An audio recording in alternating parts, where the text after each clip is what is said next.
If you're retiring with a defined benefit pension plan, when's the right time for you to start CPP, the Canadian Pension Plan? In this video, I want to walk you through a scenario of a 60-year-old retiring with a solid defined benefit pension plan and break down some of the key things you need to be thinking about to help you make the best CPP decision possible. Now, first off, I understand that most of you don't have a defined benefit plan, but there's still a large percentage of you that do. And Garth, one of our very long time viewers, I would say he's been here since day one, leaves comments, great part of the community, has mentioned a few times, like, I have a defined benefit plan, timing around CPP is different. And again, he left a comment not too long ago saying like he started his CPP earlier because he had defined benefit, just the way things were going.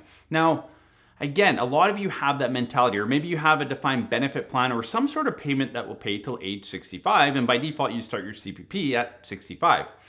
So I want to break this down into software, and I grabbed kind of an average or a scenario that we see quite often. Now, it's a very large defined benefit plan. They have some other savings. They have a nice nest egg. So this is a middle to middle upper class Canadian, but the concept works the same regardless of your situation. And this is why it's so important. Whether you have millions or just tens of thousands, the way you massage stuff in retirement makes a big impact. And especially if you are, a lower income or have less saved, every little bit in your pocket makes a big difference. So really understand the moving parts and the concepts of what I'm going to show you today. Again, your scenario will be a little bit different than what I'm showing you. It's just the reality of it. But the concepts work 99% of the time. So take what I'm showing you and start implementing some of the concepts into your retirement plan.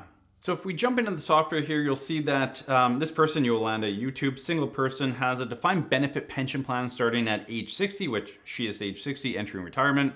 It's going to be $72,000 a year, indexed to inflation with a bridge benefit. So from 60 to 65, 72,000. Then at age 65, it'll drop to 60,000. So she loses about $1,000 a month off of her bridge. Now, she also has other assets that she's been able to build up over the years.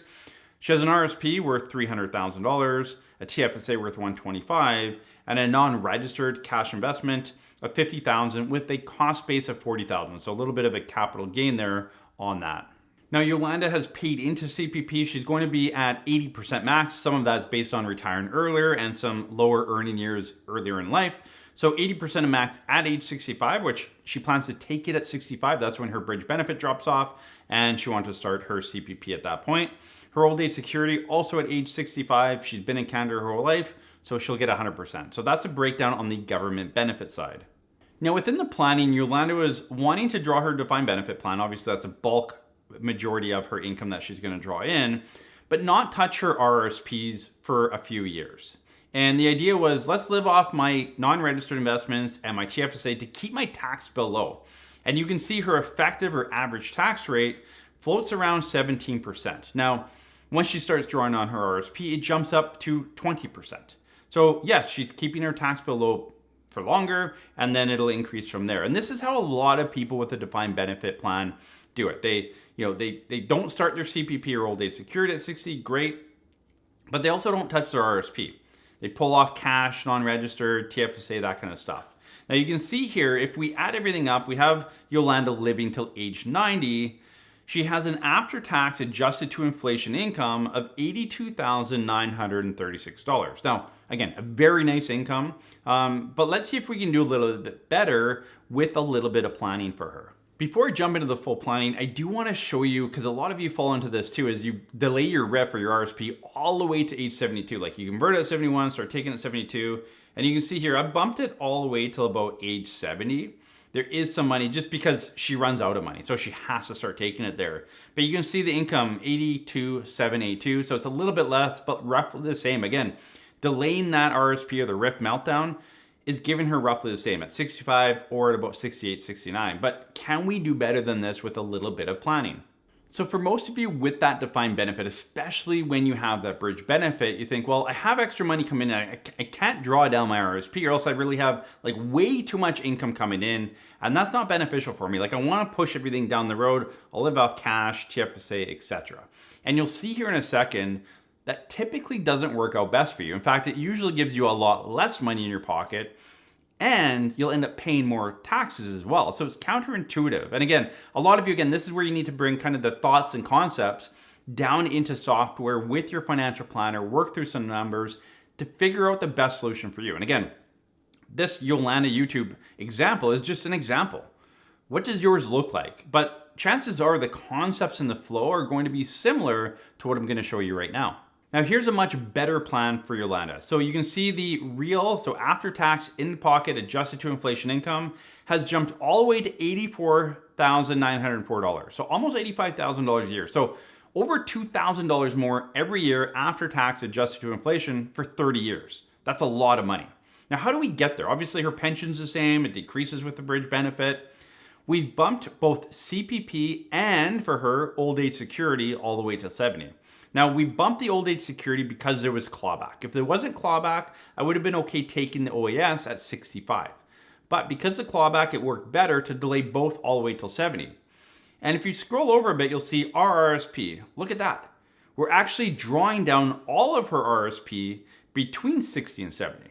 Which is the opposite of what most of you do.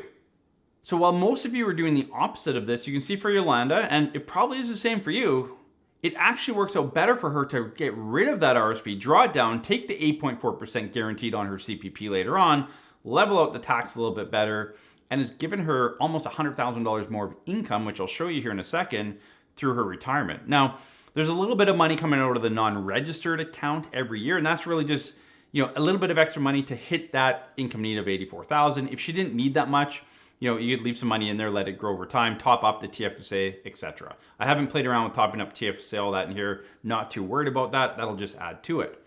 But at the end of the day, she's drawn down her RRIF.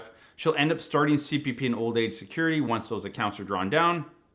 And she has a much better flexible plan as far as her TFSA. Her TFSA is well funded into her 70s and 80s. So if we look forward, to age 80, you can see she has about $135,000 left in her TFSA.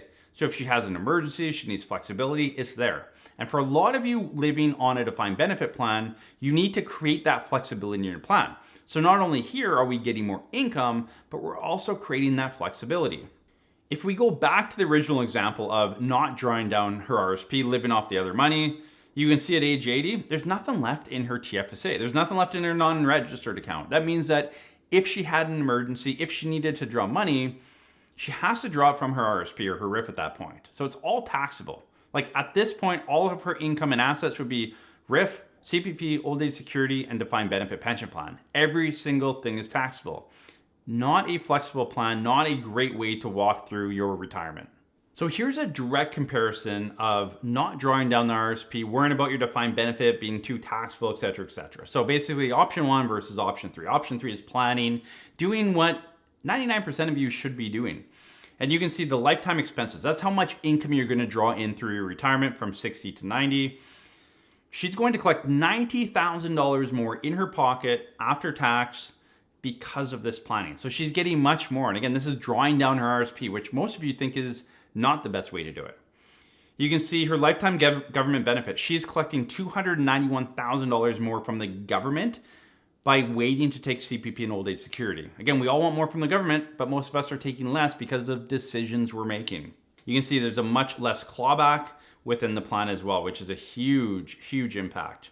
And so we can see there we're collecting a lot more based on that. Now, if we scaled it back, you might think, well, Adam, that's 90. What about 85? Like what happens if we look at it earlier? Good question.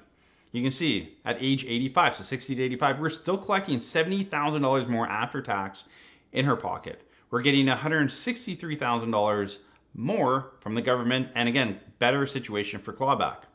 Personal tax is a little bit higher, but again, I'm looking at the after tax in your pocket income, which is almost $71,000 more. The estate at that time is worth a little bit less, $46,000. It's not drastic, but it is less. Again, the tax on the estate is zero, but the overall estate, because we've burned down some of her RSP, is worth less. But the estate's worth $46,000 less. You've collected $70,000 more, still a net positive. And again, we work hard to get to retirement to enjoy it. I'd rather have more money while I'm living. So there's a really good example of someone with a very large defined benefit pension plan, RSPs, TFSA, non-registered account, lots of moving part, retiring a little bit earlier. That's a lot of you watching these videos. And for a lot of you, the mindset is, you know what, I have this good pension, there's a bridge. So at 65, I'll start my CPP. I already have high income. I don't really want to draw down, RSPs too early if you have any. Well, that's kind of counterintuitive to what you should be actually doing. And so hopefully a video like this really gives you that peace of mind. Sit down with your financial planner and map these things out. Don't just use thoughts in your head or, hey, my buddy did this at work, so I'm gonna do the same thing. Your buddy probably did the wrong thing. Most of you are doing the wrong thing. And that's why I do videos like this. I'm trying to help you make better decisions to put more money back in your pocket, stop paying so much to CRA, and have more money for retirement. You've worked hard to get here. If your financial planner isn't able to do this, or the plan they're putting together doesn't have all this stuff, or maybe you don't have a financial planner, I really do encourage you to hire a financial planner before you walk into retirement to map out exactly this. Figure out what is the best way forward for me, where I'm at, where I want to go, how do I get there in the best way? If you need help with that, reach out to our office. You can learn more at parallelwealth.com/planning. We offer fee-for-service planning. It's a consulting service. We grab your information, we map out exactly this. So what you see me do on these videos, that's what our team does with our clients day in and day out. We make sure you are maximizing your income, minimizing your taxes. If you have estate planning needs, we look at that. All the aspects of your financial world are detailed in your plan specific to you. What's the best way for you? Everyone's unique, so don't follow your neighbor, your coworker, whoever. It needs to be for you. So if you need help with that, again, parallelwealth.com/planning. We'll see you in the next video.